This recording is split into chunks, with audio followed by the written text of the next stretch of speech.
News یہ ہے کہ جیسے ہی ٹرمپ فیملی کی جانب سے مطلب بابا جی کا ٹھلا دکھایا گیا، مثبت جواب نہیں ملا، خان کی کوئی ہائی پروفائل جو ہے پیش رفت نہیں ہوئی، تو زلفی بخاری نے یو ٹرن لے لیا ہے۔ میں پہلے دن سے کہہ رہا تھا کہ زلفی بخاری یہ کہہ رہا ہے کہ میں ملوں گا ٹرمپ کے لوگوں کے ساتھ، ان کی ٹیم کے ساتھ، وہ کسی بھی ممبر کو مل سکتا، اگر مل سکتا اس کی کوئی بات بن جاتی، وہ کسی ٹرمپ کے قریبی سینیٹر سے بھی مل جاتا تو ایک ہوا بن جانی تھی، لیکن ایسا بھی نہ ہو سکا۔ ٹرمپ کی فیملی کے ساتھ اس نے کیا ملنا ہے یہ آگے بتاتے ہیں۔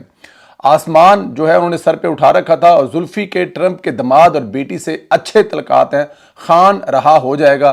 I don't know کیا وہی دو تصویریں جو عمران خان صاحب کے وزیر اعظم کے دورے کے دوران لی گئی تھی، انہی پر عمران خان کے حمایتی کھیل رہے تھے اور انہی پر زلفی بخاری کھیل رہے تھے۔ کل یہ دعویٰ کیا گیا، بلکہ ایک پروگرام میں ارشاد بھٹی نے دعویٰ کیا کہ زلفی بخاری کی ڈونلڈ ٹرمپ کے دماد اور اس کی بیوی کے ساتھ اچھے کاروباری تعلقات ہیں۔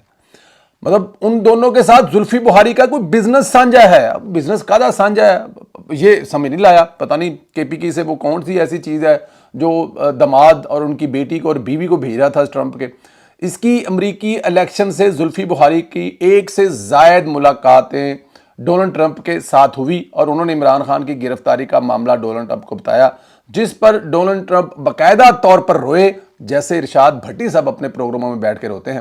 ارشاد بھٹی یوتھیوں میں اپنا منجن بیچ رہا تھا، لیکن زلفی کو کوئی کامیابی نہ ملی۔ اب اس نے تردید کرنی شروع کر دی ہے، یو ٹرن لے لیا ہے۔ اسد کیسر نے کہا کہ میری زلفی سے بات ہوئی ہے۔ زلفی بخاری نے خان صاحب کی رہائی اور ڈونلڈ ٹرمپ کے اہل خانہ سے رابطہ کے حوالہ سے خود سے منسوب جتنے بھی بیانات تھے ان سے اظہار لا تعلقی کا اعلان کیا۔ یہ کون کہہ رہا ہے؟ اسد کیسر۔ کس کے بارے میں کہہ رہا ہے؟ زلفی بخاری کے بارے میں کہہ رہا ہے۔ زلفی بخاری نے کہا کہ مجھ سے میرے بیان کو جو ہے وہ غلط میرے سے منسوب کیا جا رہا ہے، اور میڈیا پر جو باتیں چل رہی ہیں میں نے ایسا کوئی بیان دیا ہی نہیں۔ یعنی زلفی بخاری نے یو ٹرن لے لیا ہے، ایک کامیابی تو نہیں ملی اور نہ ہی ملنی ہے، یہ دوسری مرتبہ ہوگا کہ اس کو گالیاں پڑے گی۔ پہلے آکسفورڈ والے معاملے پر زلفی بخاری کو چوک میں کھڑا کر کر اس کی ماں اور بہن کو آپس میں ملایا گیا، اور اب بیچارے یوتھیے جو ہیں نا، وہ جب یہ خبر سنیں گے تو ان کو پھر دوسری گالیاں نکالنے کے لیے تیار ہو جائیں گے۔ زلفی کو گالیاں خان کو چانسلر نہ بنوانے پر پڑی۔ یاد ہے زلفی نے کہا تھا کہ میں خان کو آکسفورڈ کا چانسلر بنا کر رہوں گا، لیکن کامیابی نہ ہونے پر زلفی کو خان کی اپنی بہن نے لتاڑ دیا۔ اب زلفی جو ہے دوسری دفعہ اپنا چہرہ چھپانے کی کوشش کرے گا۔ دیکھیں، یہ پاکستانی سیاست ہے، سوشل میڈیا میں اور میڈیا میں رہنے کی سیاست ہے۔ اس سے ترقی کا، اس سے کام کا، اس سے ملک کی بہتری کا کچھ لینا دینا نہیں ہے۔ جس نے پاکستانی سیاست میں مامے خان بننا ہے وہ کسی بھی طرح سے خبروں میں رہے، 2-4 لوگوں کو پکڑ لے اور خبروں میں رہے۔ ایک اور نام بہت بڑا، اس کا انشاءاللہ تعالیٰ اگلے ویڈیو میں بتاؤں گا، چٹا کٹا کھولیں گے اس کا کہ یہ کیا کر رہے ہیں، اور یہ ساری جو ہوا ہے، ساری جو شرلی ہے، یہ انہوں نے کیوں چھوڑی ہوئی ہے۔ ادھر شہر اقتدار سے خبر آ رہی ہے کہ اسلام آباد میں ایک جیل بنائی جا رہی ہے، کیونکہ خان صاحب کے سارے کیسز اسلام آباد میں ہیں، اس لیے ان کو اسلام آباد جیل شفٹ کیے جانے کا امکان ہے۔ یہ دعویٰ ثاقب بشیر صاحب نے کیا ہے۔ اسلام آباد میں کوئی اسلام آباد کی ظاہر ہے کہ اپنی جیل نہیں ہے، اور خان پر جتنے بھی کیسز ہیں سب وفاق کے ہیں۔ اسلام آباد میں جیل بنانے کا مقصد کیا ہو سکتا ہے؟ جیل نئی تعمیر ہوگی یا کسی عمارت کو سب جیل ڈکلیئر کیا جائے گا؟ ابھی یہ طے نہیں ہوا۔ اگر اسلام آباد کی کسی جیل میں شفٹ کرنا پڑتا ہے تو وہاں وہ سہولتیں ملیں گی یا نہیں، اڈیالہ میں ملتی رہی ہیں یا نہیں ملتی رہیں گی۔ یہ بھی ایک ابھی تک تو یہ ہمارے بھائی جو ثاقب بشیر صاحب ہیں انہوں نے یہ بات کہی ہے، لیکن اس کی ابھی کوئی ایسی کوئی حقیقت سامنے آئے گی تو پھر ہی پتہ لگے گا۔ فی الحال اس کو بھی ہم مطلب یہی کہہ سکتے ہیں کہ شہباز شریف صاحب جو ہیں وہ عمران خان صاحب اپنی آنکھوں کے سامنے رکھنا چاہتے ہیں۔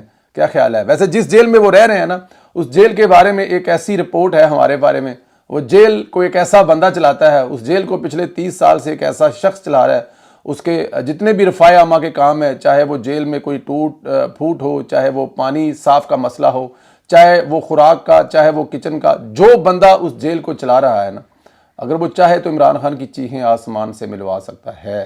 لیکن میرے خیال میں وہ بندہ بہت ہی اچھے دل کا ہے۔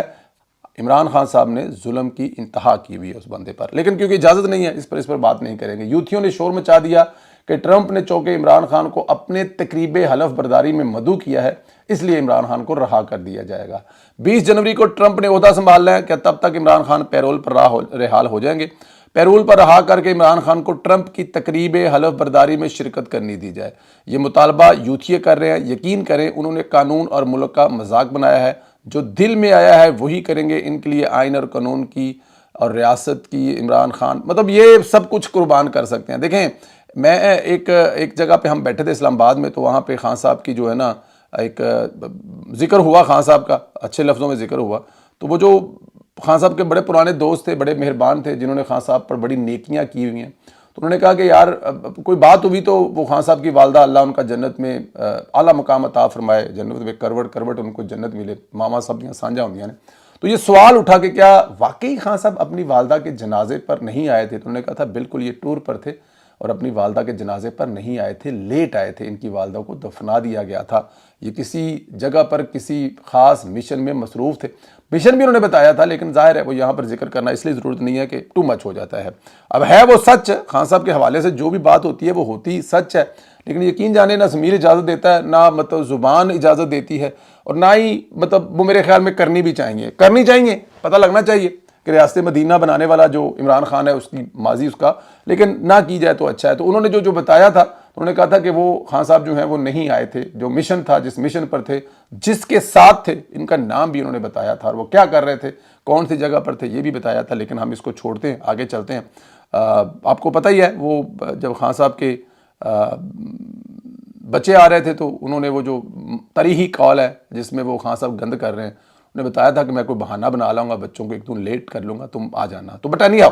اب یہ مطلب ایسی جگہوں پہ تو پہنچ نہیں سکا جب اتنے بڑی اہم جگہ، اتنا بڑا اہم جنازہ ہو، لیکن خان صاحب جو ہیں وہ اندر جیل سے رہائی پا کر تو ٹرمپ کے جنازے پر جنازے کی جو اوتھ سیریمنی ہے وہاں پر جائیں گے۔ کمال ہے۔ چلیں یوتھیے خوش ہیں تو ہم بھی خوش ہیں ان کے ساتھ، بھائی ہیں ہمارے یوتھیے، اللہ ان کو جنت دے، جن کے بارے میں ہم بات کر رہے تھے، اللہ پاک خان صاحب کو بھی صبر دے، یہی ہو سکتا ہے۔ ادھر عمران خان کو 9 مئی کے 4 مقدمات میں ضمانتیں ملی ہیں، تو یوتھیوں کو مزید امید مل گئی ہے، شاید واقعی ٹرمپ کے آنے سے خان رہا ہو جائے۔ لاہور کی انسداد دہشت گردی عدالت نے عمران خان کے 4 مقدمات میں ضمانت منظور کر لی ہے، اور لاہور کی انسداد دہشت گردی عدالت کے جج ارشد جوید نے بانی P T I Imran Khan کے خلاف جلاؤ گھیراؤ 4 مقدمات میں ضمانت کی درخواستوں پر سماعت کی ہے۔ 9 مئی کے کیسز تھے، اس میں عمران خان کے بیانات کی بنیاد پر جلاؤ گھراؤ کا کیس بنایا گیا تھا۔ جی عمران خان صاحب کچھ ضمانت ملی ہے 9 مئی کے کیسز میں، جس میں میرے بھائی یوتھی بڑے خوش ہیں کہ شاید آگے جا کر 9 مئی سے خان صاحب رہا ہو جائے۔ یہ چھوٹی چھوٹی خوشیاں جو ہیں نا یہ ملتی ہیں، پھر ایک دم جو آنی ہے نا جیل فوجی عدالتیں یا سیدھا ہی فوجی عدالتوں پہ، تو وہ جو ٹرائل ہونا ہے نا، جو ملٹری ٹرائل ہونا ہے خان صاحب کا، تو پھر یوتھیوں نے رونا کہ ہمارے ساتھ ہاتھ ہو گیا، ہمیں نکیاں نکیاں سجیاں بہا کے وڈی کوئی کھبی ماری ہے جس میں خان صاحب کو سانس بھی نہیں آنی۔ ادھر سپریم جوڈیشنل کونسل کا اہم ترین اجلاس چل رہا ہے، یہ فورم ججز اور الیکشن کمیشن کے خلاف شکایات کا جائزہ لیتا ہے۔ اجلاس میں الیکشن کمیشن کے خلاف شکایات اور 6 ججز کے خط کا جائزہ بھی لیا جا رہا ہے۔ امکان یہی ہے کہ دونوں چیزوں کو رد کر دیا جائے گا، کیونکہ الیکشن کمیشن کے خلاف کوئی ثبوت نہیں، اور 6 ججز کا خط سپریم جوڈیشنل کونسل کو لکھا ہی نہیں جا سکتا تھا۔ یہ ظاہر ہے اجلاس چل رہا ہے، اس پہ جو بھی سامنے آئے گا، میرے خیال میں اب آہستہ آہستہ یہ جو خبروں جو عدالتوں کی خبریں ہیں جن پر پورا وی لوگ ہوا کرتا تھا، وہ اب کبھی کبھار ہی آپ کو کوئی خبر ملا کرے گی۔ ابھی پہلے 5 7 10 دن تو ابھی ہے، یہ آہستہ یہ خبروں والا ختم ہی ہو جائے گا، اور یہ جو بدماشی تھی وہ میرا خیال ہے کافی حد تک نکل گئی۔ آپ لوگوں سے گزارش ہے کہ چینل ضرور سبسکرائب کریں، بیل آئیکن کو پریس کریں، زیادہ سے زیادہ واٹس ایپ گروپوں میں اس کا لنک شیئر کریں، اور اپنی رائے کا اظہار ضرور کریں کہ کیا خان صاحب اوتھ سیریمن جو ہے ٹرمپ صاحب کی وہاں پر جا رہے ہیں۔ اگلے ویلوگ میں آپ کو یہ بھی بتائیں گے کہ ٹرمپ کے نزدیک سب سے کون ہے، پہلے 3 فون کال کس کو کیے ٹرمپ نے جیتنے کے بعد، کن کو مبارکباد دی، اور کن سے کام کرنے کا مل کر عہد کیا، یہ اگلے ویلوگ